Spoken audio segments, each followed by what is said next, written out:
Hey guys, welcome back to my channel and welcome to a Tuesday video. If you're new here, welcome. Hope you enjoy what you see. Today I am doing Princess Bubblegum, which I will probably be redoing off camera. So I've had this sketch in my sketchbook since probably last month or so. Probably around that time, that's when I started my sketchbook. And I had wanted to make it a print. Now, there is a sister piece. In fact, I didn't actually do Bubblegum first. I had done Marceline first. And I did them in sort of this 1950s rockabilly greaser high school style. So, of course, Peoples gets the sort of high school style that's more, think, Pink Ladies, and Marceline would have a more greaser style, as it would fit the personalities just well. I didn't do it totally 50s style with Peoples here. I gave her sort of a tunic with some jeggings, but I really liked the varsity jacket, and I wanted to keep it sort of in the same feeling as Marceline's jacket and her style. I also changed the shoes here. They were originally going to be boots, and I changed them to flats later on. So this piece took me, and start to finish, probably a few hours.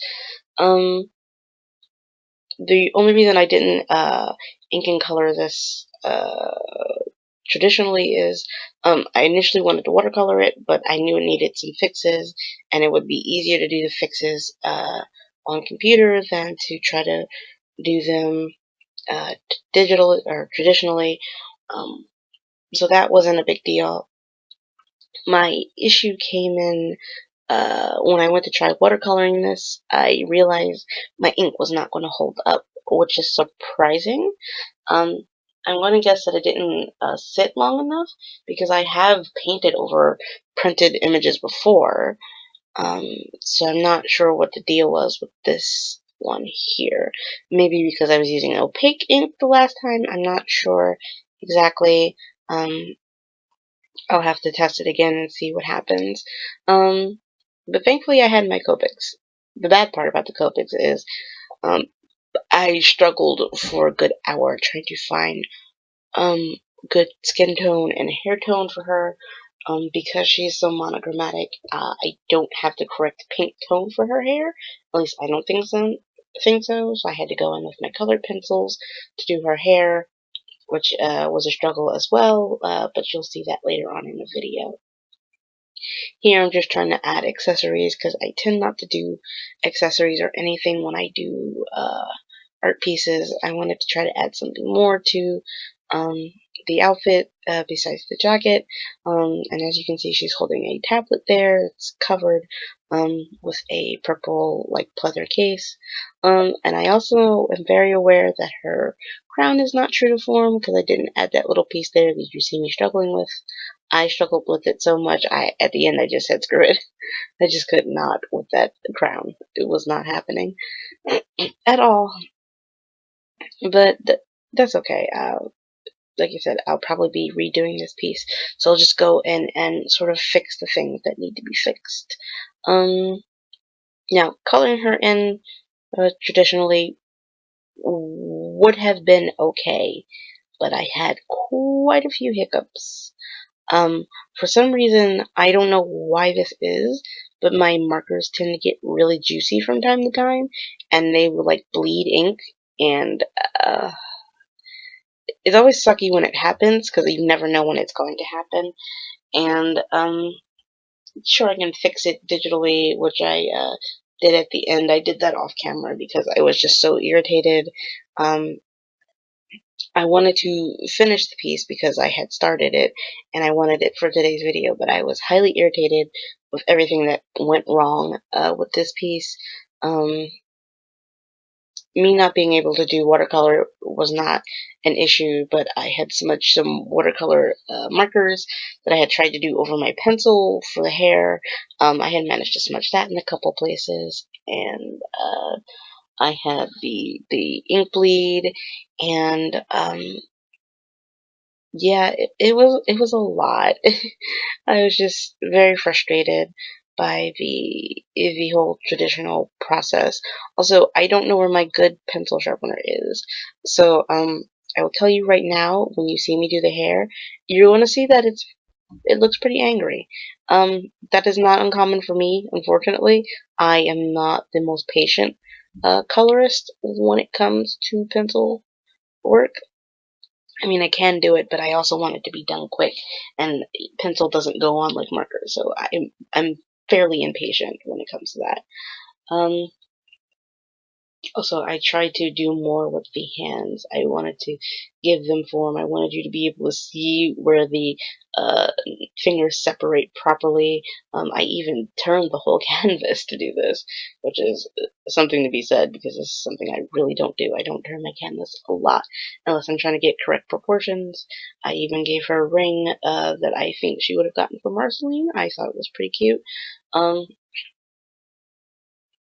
I also want to say that trying to color correct via scanner and Photoshop is interesting. I need to work with it a little better. For some reason, it was okay with the color, but it like totally warped my line work. Also, the time that I'm using is not random at all, to be quite honest with you. The time used is actually the time it was when I was actually doing that piece, that bit of the watch there. So, no, it's not random at all. I know it looks random, but it isn't, I promise. It was exactly 1:12.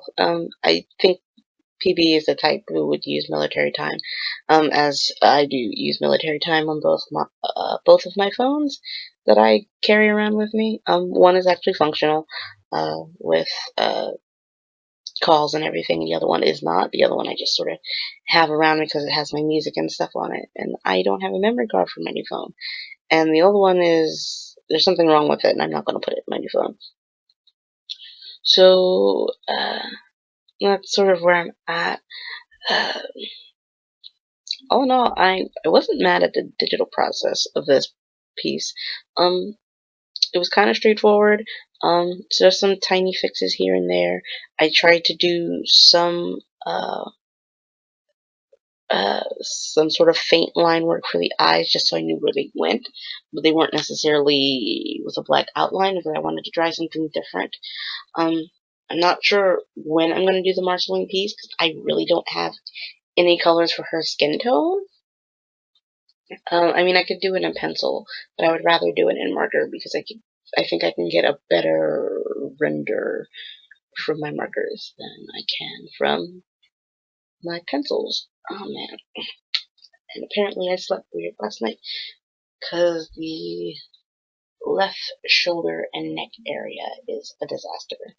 And if I sit a certain way, it hurts. Yeah.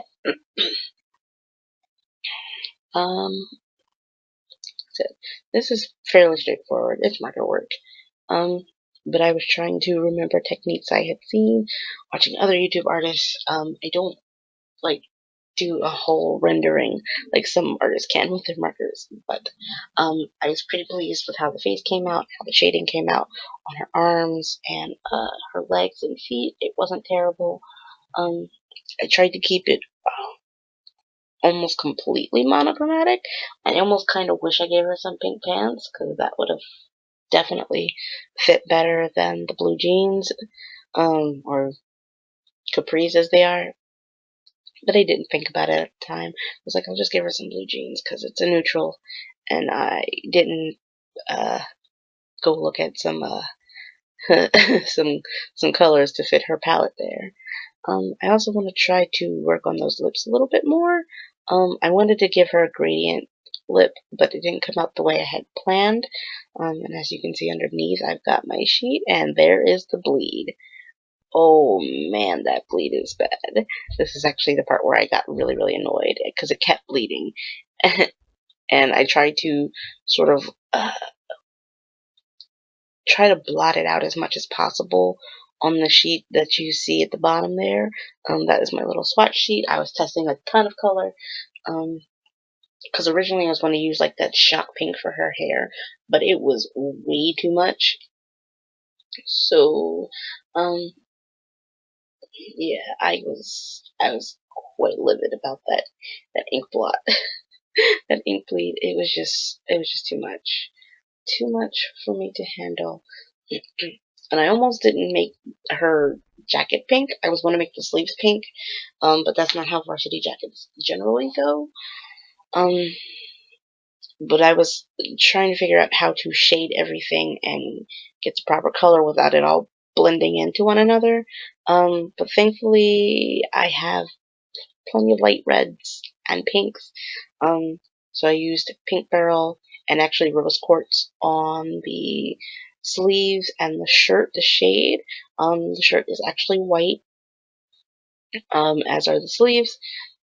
So that actually came out pretty good. I was very surprised. Oh, you can see all my color swatches at the top there. And here's me going in with the pink pencil. I think that's hot pink. I use Prismacolor pencils for this because that's what I have mostly. And yeah, there goes my hand. First of all, don't color like I do. It hurts your wrist a lot. It hurt my wrist a lot. I eventually did pull out the pencil extender for that deco pink there, because it is not fun coloring with something that small. I'm telling you that right now. My hand will thank me for that later, I'm sure. But not before punishing me for my sins for doing that one. Yeah. It's just hard to look at that ink blot. I think the hair is probably what took up most of my time because I had to use pencil. And because Bubblegum technically doesn't have uh, hair, so to speak. It is made of gum. Um, and I wanted to try to give it some sheen, but I knew that was not necessarily a thing that needed to be done. But I didn't just want it to be one big blob of pink either. I wish I had grabbed like a purple or something to sort of add some more depth to the hair where it should be shaded. But at the time I was working with some color pencils and, I was just trying to get it done. When I work with my colored pencil, if I'm not doing a whole piece with colored pencil on tan tone or tone tan paper, I am just trying to get it over with. I have very little patience with my colored pencils. Not that I don't know how to use them, I just, that amount to color is a lot in one sitting. Overall, I think the hair probably took me, what is it, like 3 clips here? Oh, it probably took me about 45 minutes or so. Yeah, it took me a lot. And I was struggling, and I remembered all my techniques. It was just so much hair to color. And then I goofed, and I put my watercolor marker over top of that, and it wasn't necessary. But I think I had, because I was coloring so hard, I think I had burnished the paper, and didn't realize it. Actually, let me feel it now. Well, it doesn't feel burnished now, but then again, I did go over this with Copic Markers a little bit later to sort of try to blend everything because I couldn't find my colorless Prismacolor blender, which I am going to actually go buy one when I get the chance. I'm going to buy the brush marker one. Maybe I'll buy 2. I know I could probably get the Copic one, but I'd rather spend $9 and have 2 of them than spend $8 and have 1 of them. Yeah, this is where I goofed with the Prismacolor, the Winsor and Newton watercolor marker. There we go. I actually later squeegeed it up sort of with one of my Copics that you'll see me sort of dab off on the side there to sort of try and fix. Here I go in with the eyes. This was the last bit that I actually recorded, was the crown and her watch, and I tried to fix a couple of places that I thought I could fix. But like I said, I will be redoing this, and hopefully when I scan it, I can color correct it, because I would like to make this a print. Marceline will be coming soon. I just don't know when exactly. But yeah, I look forward to that. I hope you guys enjoyed the video. If you did, please leave a comment or maybe a like. And if you are new here, I would appreciate you subscribing if you want to see more. And I'll be back on Freebie Friday with who knows what. But until then, guys, see you later. Bye.